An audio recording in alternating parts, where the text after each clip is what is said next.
How did you cope in college? Yeah, the good old university years.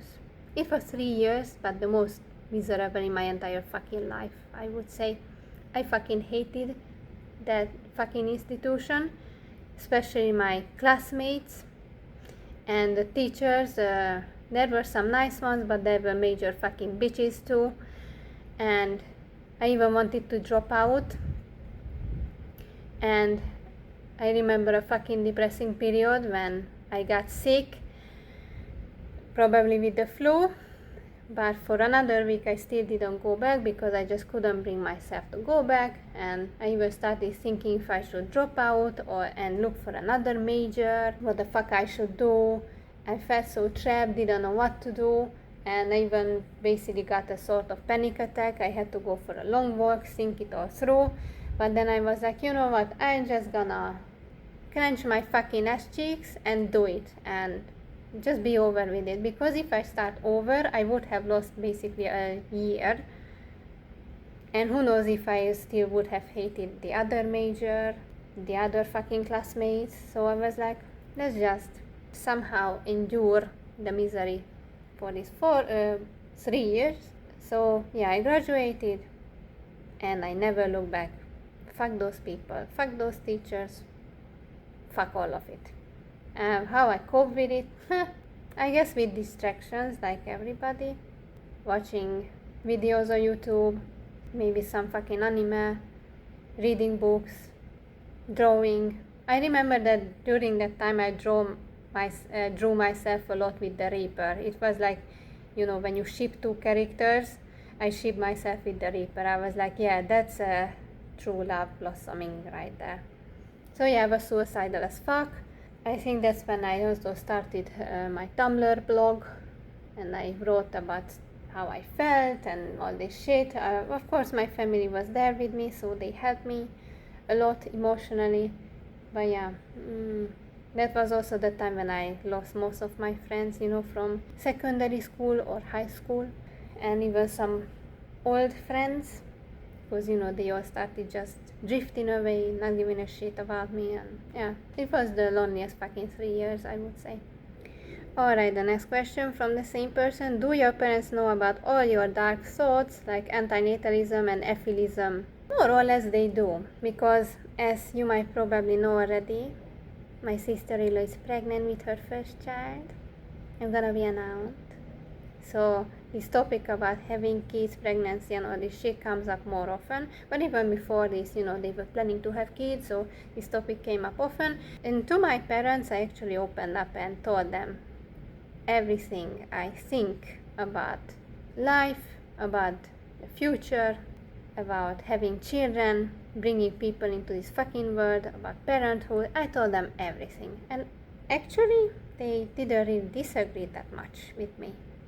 Especially now that they see how life is for the younger generations.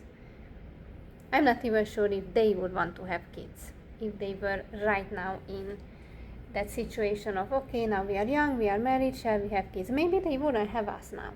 But yeah, actually they didn't disagree that much with me, or they didn't get in an argument with me about this topic. I don't think they see things as dark as I do, but they weren't denying the facts that I was saying. So yeah, they know about most of my philosophy or views, and they are perfectly fine with it. And the last question that you asked was, how were your 20s? As I said, those university years that I was in my 20s there, basically it was from the age of 19 until the age of 22. It fucking sucked. Yeah, my 20s, I would say they passed very quickly. And I kinda wasted them, someone would say, because, you know, I didn't go through with any of my plans, like learning how to play the violin. I went to a private teacher for a while, but then I stopped. Yeah, I couldn't stick to one fucking hobby, honestly. And that's the only thing I regret deeply about my 20s, that I didn't stick to one fucking hobby. Like, for example, I should have became an artist, you know, like someone who can draw fucking well, and now I wouldn't struggle so much. And by now I would probably know how to draw properly, digitally, and also traditionally. So these are the things I regret about my 20s. Yeah, if I think back, it was just fucking boring. It was all about depression, hating everything. Difference is that I'm much wiser now, and I give less of a fuck about everything. So yeah, that's how my 20s were. Those years were also full of bullshit, suffering, problems. Not much different than how life is now, or how my life was in my teens. And you also asked one more question. What do you think about visiting a psychiatrist and medicines, therapy for depression and social anxiety? Well, I would say that to a certain degree, in certain circumstances and to certain people, it might be helpful. And if you think you need it, then try. Try going to a therapist, try some of those happy pills, but I'm actually very much against these fucking antidepressants and other pills, because basically they change the brain's chemistry, which is creepy. And then once you stop taking them, you are just back, and probably you are even worse, because these fucking things are very addictive, have a lot of awful side effects. They are very risky, and to me they are just not worth it whatsoever. And basically it just numbs your brain and tricks you into thinking life is not that bad after all, but it is. And the pills won't change life.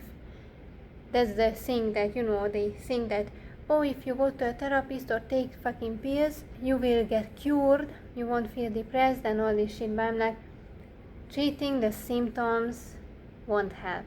The cause should be the one that we focus on. However, the cause is too great, too big for us to handle, because the cause is life itself, this fucking system that humans created.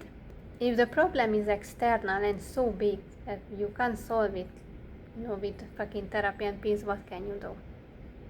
So I'm like, okay, if you have a certain traumas from the past, like childhood abuse, or you got raped, or whatever fucking trauma you have, then yeah, go for therapy, because those people might actually be very helpful and help you sort of overcome these traumas, or at least digest them, let's say, and help you move on, or at least to not get stuck in that misery.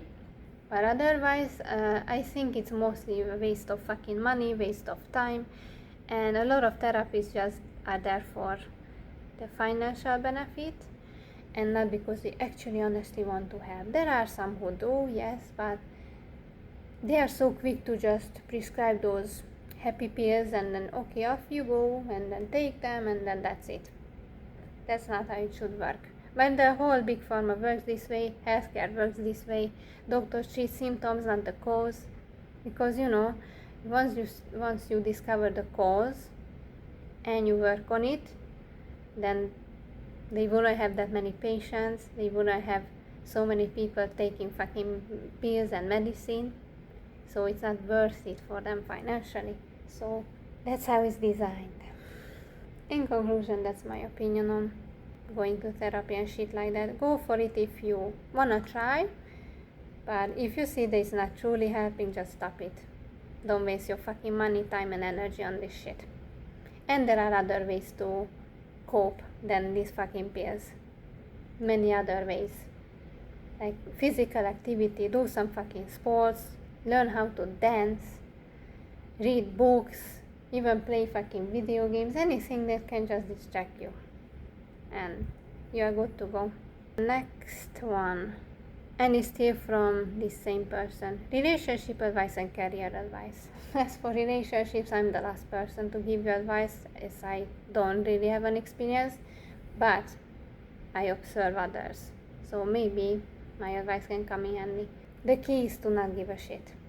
If you want to look for someone who doesn't want to play fucking mind games, doesn't give a shit about your financial status, or doesn't want to suck the life out of you, doesn't want to manipulate you, change you, Find someone who is an equal partner that you can count on even during the worst times, the hardest times, who accepts you as you are, and try not to stress about it too much, honestly. And once you see that this person is not the right one for you, and I'm not saying that, oh, there's some tiny issues and disagreements, then this means I should immediately dump the person. No, I fucking hate this modern mindset of this fucking modern dating and all that comes with it. No, don't use people like a fucking product that you can just throw away. If there are any issues, try to fix them together. It's all about honesty, communication, and cooperation. You are partners. You shouldn't compete with each other. That's what a lot of people forget. That you should be the support for each other, not fucking compete with one another. Try to find always the common ground, even if there are disagreements. You don't need to bite each other's head off over bullshit. Share the work. Be equals. That's it. And yeah, don't jump quick into fucking one night stands and whatnot, because you will just get STDs, or if you're a woman, you will get unwanted goddamn pregnancy and other shit that comes with it. It's not worth it. But I would say don't chase romance, because I was also so desperate and everything, but yeah, don't give a fuck. And when someone says that there's someone out there for you, everyone has someone out there. Everyone has a partner somewhere. Yeah, maybe, but what if you never meet that person still? What if there's someone who would be a perfect match for you, but they live so fucking far away and you never ever gonna meet? It can happen. And it's bullshit that, oh, everyone finds someone. There's someone out there for everyone. No, that's bullshit. There are a lot of people who live their life all alone, unmarried, without children, and there are people who don't even want a partner or to get married because they see all this shit. And actually more and more young people see that it's not worth it, all of this shit. So that's about romance, that it's dying. It's definitely dying, and it might be even overrated. Because yeah, you love each other and everything, but then all the problems come, you can start arguments, and also this whole fucking dating, these fucking mind games, walking on eggshells, bullshit. And for careers, same advice of not giving a shit. If you want a certain career, like you definitely want to, I don't know, work in finance, or be a fucking doctor or a teacher, or your passion is music, I would say go for it. But once you see that that goal doesn't seem to be realistic, or you can't reach it no matter what you do, then just don't waste your time. And don't stress too much about these fucking jobs, because nowadays there's just so much fluctuation on the job market. People leave their jobs as soon as they sense the red flags. And also workplaces are quick to get rid of you for any bullshit reason. So why should you worry so much about a career? They pressure us already as children.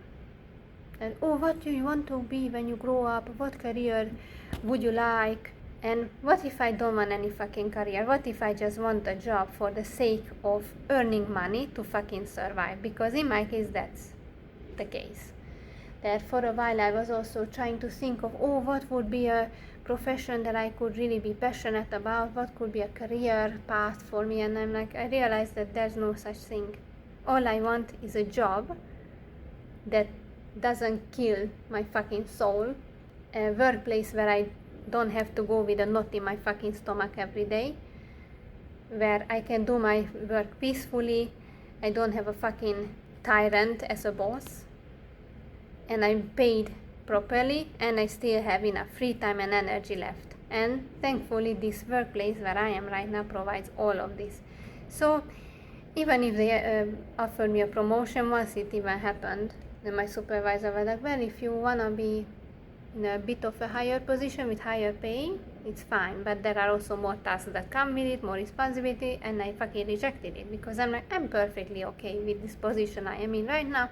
I'm paid very well, the work-life balance is really great, so what more could I wish for? I don't want to climb higher on that fucking social ladder. It's bullshit. We all die. It's meaningless crap. So I would say don't stress too much about the career either. If you don't have any specific in mind, don't worry.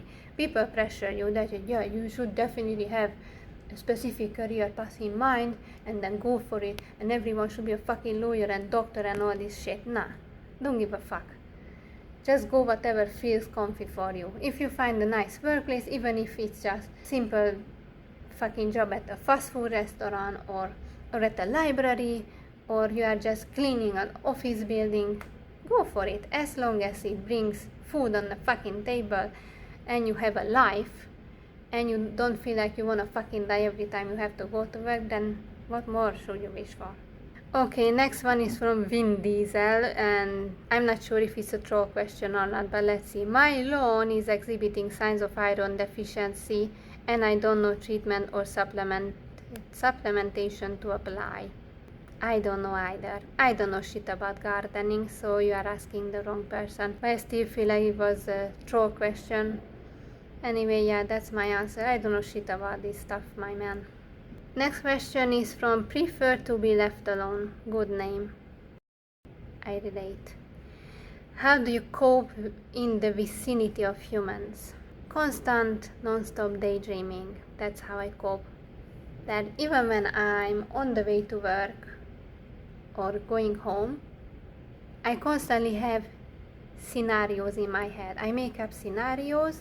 Basically, I teleport to another world inside my head. And there are times when I even have these sort of blackout moments when I'm like, oh, how did I get from this point to this point? I wasn't even aware. Because, my body already knows the way. It's automatic. So I can just be in a fucking cloud. That's how I cope. If I'm near people, I try not to look at them too much, not to talk to them too much, and avoid them like the plague.